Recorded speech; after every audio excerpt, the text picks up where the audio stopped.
Antes do mar se abrir, um bebê chorou. E é nesse choro, sabe, quase inaudível, que a nossa análise de Êxodo capítulo 2 começa. Este é um capítulo que nos mostra como Deus age no anonimato. Revela que os seus maiores planos muitas vezes nascem nos momentos mais silenciosos.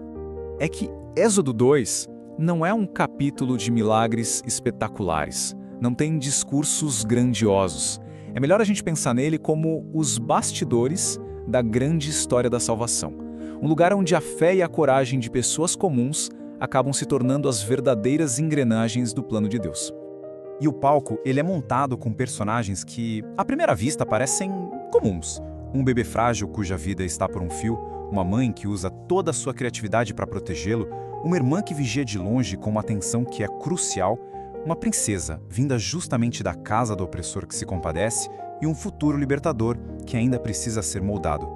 Cada escolha aqui, por menor que pareça, é absolutamente fundamental. O capítulo inteiro traça um arco, né? Ele vai do perigo iminente àquela esperança que finalmente chega aos ouvidos de Deus. É a prova de que ele está trabalhando ativamente, mesmo quando tudo parece completamente paralisado. E essa percepção não é nova não. Ao longo dos séculos, grandes pensadores olharam para este capítulo e descobriram nele padrões profundos sobre como Deus opera no mundo. Agostinho, por exemplo, viu aqui um padrão divino. Ele percebeu que Deus, de forma consistente, inicia suas maiores obras através daquilo que o mundo considera pequeno, fraco, desprezado. É na fragilidade que o poder de Deus se manifesta. Já João Calvino, ele aponta para uma coisa que ele chama de santa ironia. Pensa bem, Moisés, o futuro libertador, é nutrido e educado pela mesmíssima estrutura de poder que ele estava destinado a confrontar. É um exemplo clássico de Deus usando os recursos do inimigo contra ele mesmo. Mais para frente, a gente vê a paixão de Moisés em ação, mas de uma forma impulsiva. E como Spurgeon observou muito bem, esse zelo todo precisava ser refinado. Deus precisava trabalhar no caráter de Moisés, na paciência, no tempo dele, antes de poder usá-lo na sua missão. Porque paixão sem preparação pode ser bem destrutiva. E essa preparação aconteceu no deserto. John Wesley enxergava Midian como uma verdadeira escola espiritual. Aqueles longos anos de anonimato não foram tempo perdido.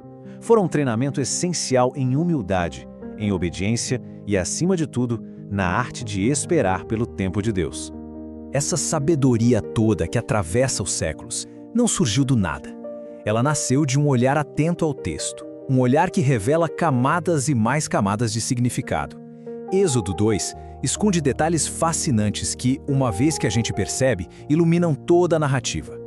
A pergunta que fica é: o que será que a gente pode descobrir ao olhar com mais atenção para as palavras, para os nomes e para os símbolos dessa passagem? Prepare-se, porque tem umas conexões bem surpreendentes vindo por aí. Vamos começar pelo sexto. A palavra hebraica usada aqui, teva, só aparece em 2 lugares na Bíblia inteira, para o cesto de Moisés e para a arca de Noé. Isso mostra um tema consistente, né? Deus usa arcas improváveis, vasos de salvação que parecem frágeis, para preservar a sua promessa bem no meio do caos. E onde esse cesto é colocado? No rio Nilo. O Nilo não era só um rio, ele era considerado uma divindade, a fonte da vida egípcia. Então, colocar o bebê hebreu ali, no coração do poder religioso e cultural do Egito, foi um ato de fé e um desafio simbólico. Era como dizer, o nosso Deus é maior que os seus deuses. Até o nome de Moisés tem um significado profundo. Sendo de origem egípcia, ele é um lembrete constante de que o propósito de Deus transcende fronteiras culturais.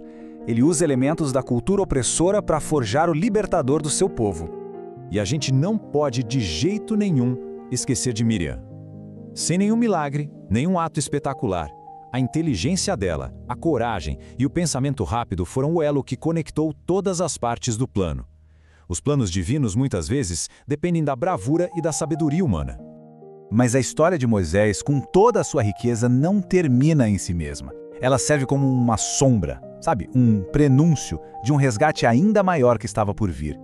Olha só os paralelos. Ambos escapam de um decreto de morte na infância e são inicialmente rejeitados pelo seu próprio povo. Mas os contrastes são ainda mais reveladores. Moisés, na sua fúria, mata um opressor e foge. Cristo, em amor, entrega a própria vida para salvar os opressores. Moisés foge para o deserto para salvar a si mesmo. Cristo caminha voluntariamente para a cruz para salvar a todos nós. Moisés é um tipo, Cristo é a realidade final.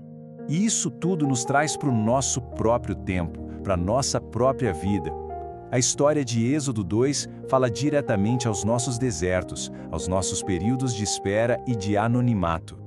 A grande lição que fica aqui é que Deus está agindo, precisamente quando tudo parece comum demais para ser considerado espiritual.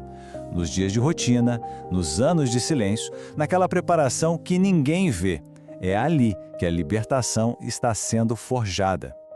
Então, o que a gente faz com aquelas fases da vida em que parece que nada está acontecendo? Aqueles momentos de espera, de se sentir invisível ou até esquecido por Deus? Êxodo 2 nos dá a resposta. O silêncio de Deus nunca, jamais, é ausência. É estratégia, é preparação. É o solo sendo arado antes da semente ser plantada. É a calmaria antes do ato decisivo. As verdades que brotam desta história são eternas. Deus continua usando vasos frágeis, continua usando longos e solitários desertos para nos preparar. Ele continua usando pessoas imperfeitas, cheias de falhas. Porque libertadores não nascem prontos, eles são formados. Formados no silêncio, na espera e na dependência. Portanto, a conclusão é esta, simples e poderosa. Enquanto se espera, Deus trabalha. Na imobilidade, o céu está em movimento.